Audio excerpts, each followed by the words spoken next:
नमस्कार इंदौर, मैं हूं सनिल और आप देख रहे हैं इंदौर टॉक पर इन्फो अनप्लग्ड। आज के इन्फो अनप्लग्ड में बात होगी साइकिल से जुड़ी। समय बदला और बदलती गई हमारी साइकिल, लेकिन जो नहीं बदला वो है साइकिल से होने वाले फ़ायदे। और शायद यही कारण है कि आज भारत में भी कई ऐसे अभियान चलाए जा रहे हैं जिसके चलते साइकिल चलाने को लेकर प्रोत्साहन मिले। इंडिया साइकिल फॉर चेंज उन्हीं में से एक अभियान है। तो आखिर कितनी बदल चुकी है हमारी साइकिल और कितनी बदलना बाकी है, बात करेंगे नेशनल साइकिलिस्ट रामकृष्ण पटेल से। बहुत बहुत स्वागत है राम आपका। थैंक्स। मैं बता दूं आपको, रामकृष्ण पटेल एक नेशनल साइकिलिस्ट हैं, इंदौर से हैं और इसी कैंपेन को जो कि साइकिल फॉर चेंज है, इंदौर में स्मार्ट सिटी जो इसको इनिशिएट कर रही है उसको रिप्रेजेंट भी रामकृष्ण पटेल ही कर रहे हैं। तो राम, सीधा सा पहला सवाल ये है कि ये जो साइकिल का कॉन्सेप्ट है, वैसे तो हम सभी जानते हैं, बचपन से चला रहे हैं, हालांकि आज की साइकिल का स्वरूप बड़ा बदल चुका है। सीधी भाषा में कितनी फ़ायदेमंद होती है साइकिल बाकी अदर स्पोर्ट्स से, बाकी अदर एक्सरसाइज से? साइकिलिंग एक्चुअली सबसे पहले मैं बता दूं, साइकिल ऐसा स्पोर्ट्स है जिसको एज अ करियर भी हम प्रोफेशनल भी खेल सकते हैं। बट दूसरा कि साइकिल नॉर्मली जैसे अभी आप देख रहे हैं, सो बहुत सारे लोग as a workout, as a morning explore करने के लिए भी साइकिल का यूज़ कर सकते हैं। एंड बहुत सारे लोग जैसे जो भी हैं जो एज अ कम्यूट भी साइकिल को यूज़ करते हैं। सो बहुत सारे बेनिफिट्स हैं अदर स्पोर्ट्स के कंपैरिजन में। सो साइकिल कहीं भी आप लेके जा सकते हैं, ऐसा है। तो बहुत सारी चीज़ें हैं साइकिल से। ये बात तो सही है। एटलीस्ट जो सुबह का जो वॉकिंग वाला कॉन्सेप्ट है, हाँ, उसको कहीं ना कहीं साइकिल अब थोड़ा सा रिप्लेस करता हुआ दिख रहा है। क्योंकि जो लोग थोड़ा सा लॉन्ग डिस्टेंस में सुबह की इस मॉर्निंग वॉक का आनंद लेना चाहते हैं, मेरे ख्याल से साइकिल उनके लिए बेस्ट रहेगा। और साइकिल मेरे ख्याल से कंपैरेटिवली जब आप वॉक करते हैं या rest of the other mediums को फॉलो करते हैं, साइकिल ओवरऑल एक बॉडी को मूवमेंट देता है। उसके बारे में क्या कहना है? मतलब साइकिलिंग वॉकिंग में क्या होता है कि सिर्फ लेग्स के ज़्यादा वर्कआउट्स होते हैं, एंड बट साइकिलिंग में क्या और ऐसा रहता है कि लेग्स का भी वर्कआउट होता है, अपर बॉडी का भी थोड़ी बहुत वर्कआउट हो जाता है। क्योंकि जब हम टाइटली हैंडल पकड़ के रखते हैं ना, तो उससे भी फ़र्क पड़ता है। एंड अलग अलग पोस्चर पे भी रह के हम साइकिलिंग कर सकते हैं। एंड साइकिल का एक और जैसे बेनिफिट रहता है कि वॉकिंग अगर हम कर रहे हैं तो बहुत ज़्यादा दूर तक अपन नहीं जा सकते हैं। सो उसमें टाइम टेकिंग भी है एंड कुछ घर के आसपास तक ही रह सकते हैं। बट साइकिलिंग में आप कम टाइम में ज़्यादा दूर तक आप घूम के आ सकते हैं। आपका वर्कआउट भी हो गया मॉर्निंग का, एंड दोस्तों से मिलना भी हो जाता है। क्या बात है, दोस्तों से मिलना भी हो जाता है। और ये शायद ये जो सुबह है, ये उस बात को बयान कर रही है कि साइकिल का आनंद जो है वो कितना मज़ेदार है। और शायद इसीलिए इंदौर में जो सुबह का वक्त है, जिस वक्त हम लोग यहाँ खड़े हैं BRTS कॉरिडोर में, ये स्पेशली साइकिल्स और साइकिलिस्ट को डेडिकेट कर दिया गया है मॉर्निंग स्लॉट में। कृष्ण जी, मैं एक और सवाल पूछना चाहता हूँ। आजकल की साइकिल का स्वरूप बड़ा बदल गया है। एक जो हम बचपन में देखते थे साइकिल, और पहले जो वो काली वाली एटलस वाली जो साइकिल चलती थी, और आजकल ये एकदम मॉडिफाइड और विद गियर्स वाली साइकिल है, कम एफर्ट में मेरे ख्याल से ज़्यादा प्रोडक्टिविटी देती है। क्या कहना है आजकल की साइकिल्स के बारे में? सो पहले जो अभी भी वैसे वो साइकिल्स आती हैं, बट पहले जो साइकिल्स आती थी वो थोड़ी नॉर्मल स्टील की बनी होते हैं। तो उनका वेट ज़्यादा रहता है। अभी जो साइकिल्स आने लगी हैं वो नॉर्मली हाई टेंसाइल स्टील या क्रोमोली स्टील की आती हैं, या फिर एल्यूमिनियम फ्रेम में आएगा तो एल्यूमिनियम अलॉय का आता है। उसमें भी अलग अलग बटेड में आते हैं। सो उनका वेट कम हो जाता है। और फिर और उस पर हायर रेंज पे जाएंगे तो फिर कार्बन फाइबर की साइकिल्स आएंगी। अब कार्बन फाइबर की साइकिल्स और ज़्यादा हल्की हो जाती हैं। सो अब अगर बात करें जैसे ये एल्यूमिनियम की, ये साइकिल एल्यूमिनियम की है। सो किसी नॉर्मल साइकिल के वेट अगर 18 to 20 kg है तो इनका वेट रहेगा 10 kg। हाँ, काफ़ी हल्की रहती हैं ये। सो 10 kg 12 kg वेट रहता है। जितना कम वेट रहेगा उतना कम आपको एफर्ट लगाना पड़ेगा, या फिर आप सेम एफर्ट लगा रहे हैं तो आपको स्पीड ज़्यादा मिलेगा। एंड अगर और कार्बन फाइबर जो बाइक्स होती हैं वो फिर आपको वो रहेंगी आपको 7 kg की या 8 kg के अंदर रहती हैं, तो उनमें और ज़्यादा कम एफर्ट लगेगा आपको सेम स्पीड गेन करने के लिए। तो normal cycle and in cycles में अगर कंपेयर करें ना, बहुत ज़्यादा फन है।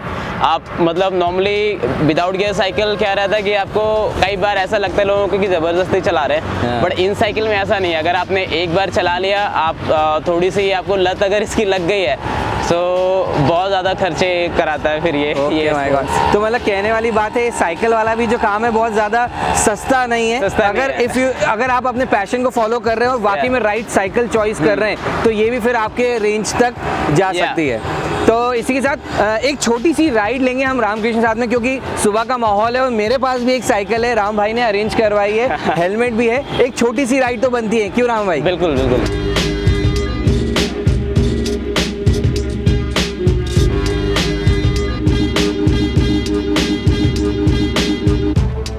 कृष्णा जी, ये स्मार्ट सिटी भी जो इनिशिएट कर रही है, इस पूरे कैंपेन को इंदौर में प्रमोट कर रही है, हाँ, आखिर पब्लिक पार्टिसिपेशन कैसे हो सकता है? लोग कैसे इस कैंपेन से जुड़ सकते हैं, इसका हिस्सा बन सकते हैं? अभी जैसे स्मार्ट सिटी इंदौर ने एक इवेंट भी कराया था लास्ट मंथ, सो ये एक्चुअली ओपन फॉर ऑल रहता है, सो छोटे छोटे इवेंट्स भी अभी इन फ्यूचर आते रहेंगे, होते रहेंगे।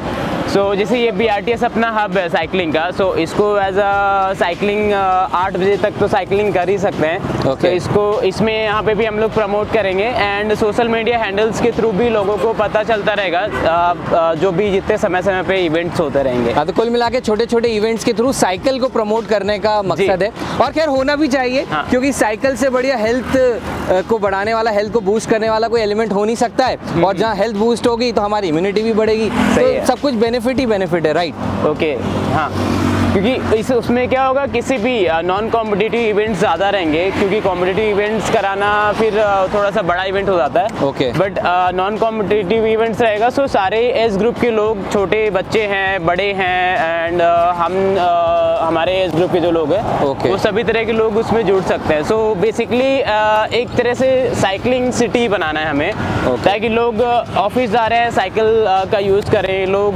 किसी और चीज़ के लिए मार्केट जा रहे हैं तो भी साइकिल का यूज़ करें। Okay. तो उसमें क्या होगा, टाइम, मनी एंड बहुत सारी चीज़ों की बचत होती है, और हेल्थ में बेनिफिट तो रहता ही है।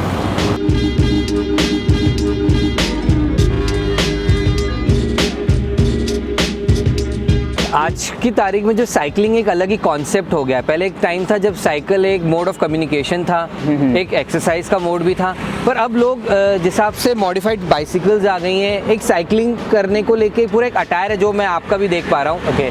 As a sports, as a career भी आज की तारीख में लोग साइकिलिंग को चुन रहे हैं। क्या अपॉर्चुनिटीज़ हैं, कैसे कोई स्टार्ट कर सकता है?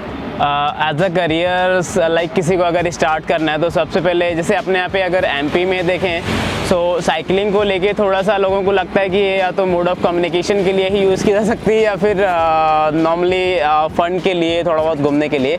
बट अगर स्पोर्ट्स प्रोफेशनल उसमें अगर देखें, सो स्पोर्ट्स में काफ़ी अच्छा करियर है इसमें। एंड MP में तो जैसे मैं स्टेट खेलने भी जाता हूँ, तो वहाँ पे मेरे अलावा 1-2 लोग रहते हैं, बाकी कोई रहता ही नहीं। सो कोई कंपटीशन भी नहीं है। सो कंपटीशन अगर नहीं रहता तो थोड़ा सा इंसान का मोरल भी डाउन होता है। बट नेशनल में जाके अदर स्टेट से जो भी प्लेयर्स आए हुए होते हैं, जैसे साउथ से कर्नाटका एंड इधर महाराष्ट्र से आते हैं, फिर राजस्थान से आते हैं, गुजरात से आते हैं। सो अदर राइडर्स को, जो भी रेसर्स हैं, उनको देख के फिर कंपटीशन में मज़ा आता है। लेकिन किसी को अगर एज अ करियर MP में रह के कोई, जैसे इंदौर का कोई बच्चा करना चाहता है, सो काफ़ी ईजी है। मतलब ऐसा कोई बहुत ज़्यादा वो नहीं है, बस थोड़ी सी ये है कि किसी अदर स्पोर्ट से कंपेयर करें तो इन्वेस्टमेंट ज़्यादा है। मतलब साइकिल का है, शूज़ हैं, एंड साइकिलिंग अपैरल्स हैं, प्लस अगर आप वर्कआउट कर रहे हैं प्रॉपर किसी कोच के अंडर में, सो कोच ढूंढना भी एक थोड़ा सा ट्रिकी काम है। बट आजकल सोशल मीडिया के ज़माने पे इजीली मिल जाते हैं। सो सबसे बेसिक रहता है कि एक अच्छी सी साइकिल लेना रहता है, जो कि 20-30 हज़ार से मिनिमम की होनी चाहिए। जैसे ये साइकिल प्रोफेशनल साइकिल है या कॉम्पिटिशन की। सो रोड बाइक अलग अलग उसमें भी होता है, MTV में भी होता है, रोड बाइक में भी होता है। Okay. सो कोई भी एक साइकिल लेके एटलीस्ट हम स्टार्ट कर सकते हैं, और अगर हमारा इंप्रूवमेंट हो रहा है 4-6 महीने में, तो उसके बाद हम साइकिल को अपग्रेड कर सकते हैं ज़रूरत के हिसाब से। सो काफ़ी अच्छा करियर है, बहुत सारी अपॉर्चुनिटीज़ हैं। कॉम्पिटिशन किस टाइप से होते हैं? वही जनरली हमने मोटरसाइकिल का देखा है तो रेसिंग होती है। हाँ, साइकिल में क्या होता है? रेसिंग होती है या मैराथन रहता है? नहीं, क्या साइकिल में प्योर रेस रहता है प्योरली। एंड जैसे मतलब 2-3 तरह के इवेंट्स होते हैं। एक तो ट्रैक साइकिलिंग हो गया, जो वेलोड्रम में होता है, इनसाइड रहता है वो। एंड एक फिर ओपन रोड रेसेस होती हैं, जो कि पहला रहेगा मास स्टार्ट रहता है। फिर मास स्टार्ट में क्या होता है कि बहुत सारे लोग एक साथ स्टार्ट लेते हैं, एंड फिनिश जो पहले पहुंचता है वो विनर कहलाता है। सेकेंड जो ITT होता है, इंडिविजुअल टाइम ट्रायल बोलते हैं उसको, उसमें हर एक बंदे को एक टाइम गैप के बीच में छोड़ा जाता है। सो आखिरी में जिसका सबसे लोवेस्ट टाइम में वो डिस्टेंस कवर किया हुआ रहता है, उनको सिंगल चलाना रहता है, किसी और की ड्राफ्टिंग नहीं कर सकते हैं, सोलो एफर्ट पूरा देना रहता है। सो लास्ट में जिसका बेस्ट टाइम रहता है वो विनर्स कहलाता है। फिर उसी में टीम टाइम ट्रायल होता है, मतलब 3 लोग या 4 लोग एक साथ चला रहे हैं। अगर वो एक साथ चला रहे हैं तो फ्रंट में जो चला रहा है उसको एफर्ट लगाना रहता है अच्छा। ज़्यादा, जो पीछे है ना उसको फ्रंट वाले के अगर वो पीछे चला रहा है तो उसे एफर्ट कम लगाना पड़ेगा।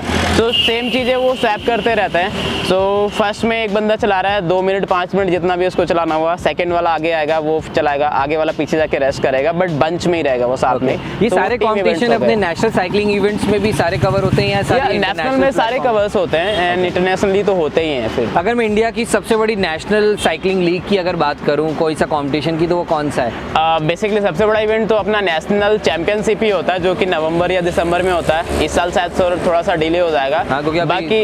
बाकी और कुछ नेशनल लेवल के इवेंट्स भी होते हैं, लाइक मुंबई पुणे हो गया जो अभी हो नहीं रहा है 2-3 साल से, एंड पुणे बारामती है जो कि मैंने किया हुआ है अभी लास्ट ईयर जो हुआ था। पुणे अहमदनगर है और बीकानेर में भी इवेंट्स होते हैं रोड रेस के।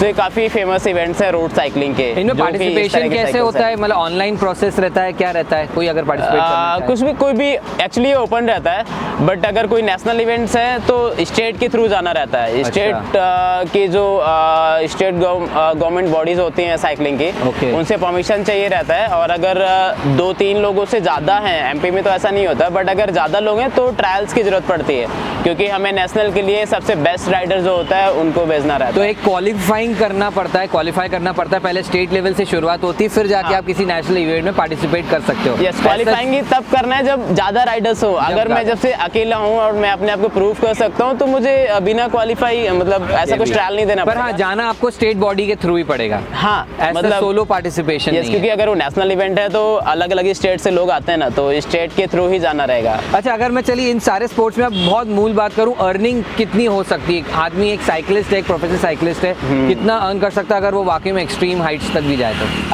अर्निंग तो बहुत ज़्यादा हो सकती है, बट शुरू में हमें स्पोर्ट्स पे ध्यान देना चाहिए। अगर हम अच्छा कर रहे हैं तो ऐसा कुछ नहीं, बट थोड़ा सा शुरू में स्ट्रगल करना पड़ता है। अगर हम थोड़ा बैकग्राउंड अगर अच्छा नहीं है, लेकिन अगर बैकग्राउंड अच्छा भी है तो कर सकते हैं, इजीली कर सकते हैं। थोड़ा सा साइकिल एंड डाइट वगैरह का वो थोड़ा कॉस्ट वो तो खैर सभी स्पोर्ट्स के साथ शामिल होता है, बट साइकिलिंग में थोड़ा ज़्यादा रहता है। बट अगर हम अच्छा कर रहे हैं तो मुझे नहीं लगता कि अर्निंग की कोई केयर करनी चाहिए। अगर हम अच्छा कर रहे हैं और किसी भी चीज़ में अच्छा कर रहे हैं तो हमें आगे किसी भी चीज़ में सोचने की ज़रूरत नहीं पड़ती है। साइकिलिंग भी उन्हीं स्पोर्ट्स में से एक है। हमने देखा एक छोटा सा बच्चा विराट जो कि इतनी छोटी उम्र में साइकिल कर रहा है, साइकिलिंग कर रहा है, और मेरे ख्याल से अगर वो अभी से फुल ट्रेनिंग ले तो मेरे ख्याल से आगे जाके उसका भी साइकिलिंग में अगर वो सोचे तो एक लुक्रेटिव कैरियर हो सकता है।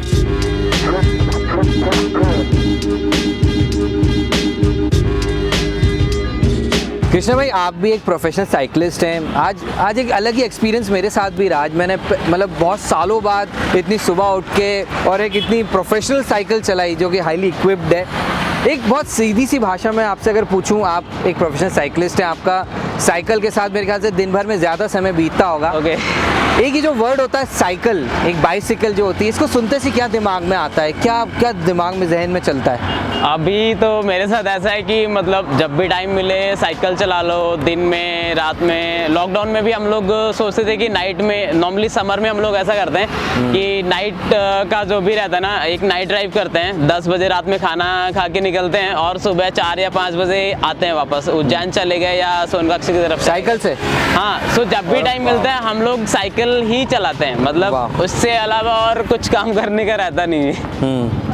तो एक बहुत से ऐसे लोग भी होते हैं जो, जैसे फॉर एग्जाम्पल मैं हूँ, मुझे शौक है साइकिल चलाना, पर क्या होता है ना, डेली रूटीन इतनी स्टक्ड अप है, बिजी है, सुबह ऑफिस जाना है, रात को वापस घर पे आना है, ऐसे में टाइम निकालना बहुत मुश्किल हो जाता है। ऐसे में उन लोगों के लिए क्या कहना चाहेंगे आप? हाँ, ऐसे भी बहुत सारे लोग हैं जिनको लगता है कि फिटनेस के लिए अलग से टाइम देना चाहिए, बट मैं ऐसे लोगों को सजेस्ट करूँगा कि आप एक साइकिल लें।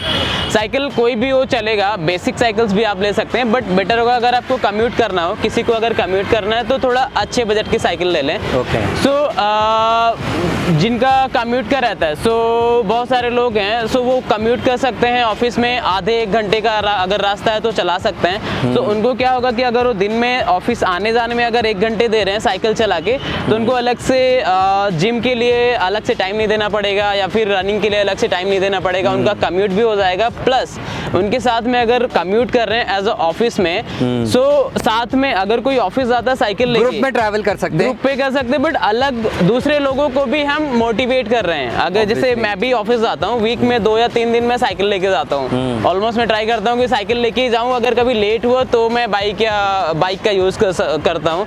बट जब मैं साइकिल जाता हूँ तो मैं और लोगों को भी मोटिवेट कर रहा होता हूँ। लोग ऐसे कभी कभी तो मुड़ मुड़ के देखते हैं, एक्चुअली रोड बाइक रहता है ना। नहीं, पर इसमें एक फायदा और है, हाँ, पेट्रोल भी बचता है। पेट्रोल भी बचता है, प्लस टाइम भी बचता है। आप और पोल्यूशन, आज इंदौर सबसे ज्यादा पोल्यूशन के लिए लड़ रहा है, पूरा इंडिया हालांकि लड़ रहा है, तो मैं कहता हूं इससे बेटर तरीका ये भी नहीं हो सकता है। तो मैं तो कहूंगा कि साइकिल शायद आपकी सिर्फ हेल्थ को ही नहीं सुधार रही है, आपके पर्यावरण को भी सुधार रही है। बचाता है, टाइम बचाएगा आपका, पैसा बचाएगा आपका, आप जब चाहे जहाँ चाहे रुक सकते हैं। जैसे बहुत सारे लोग बस का यूज़ करते हैं या सिटी बस का यूज़ करते हैं, उसमें भी उनको घर से स्टॉप तक आना पड़ता है, स्टॉप से उनके ऑफिस या कॉलेज तक जाना रहता है। सेम अगेन उनको टाइम ज़्यादा ही लगना है। अगर साइकिल है 5 किलोमीटर 10 किलोमीटर जाना है तो 20 या 25 मिनट लगना है, उससे ज़्यादा नहीं लग सकते।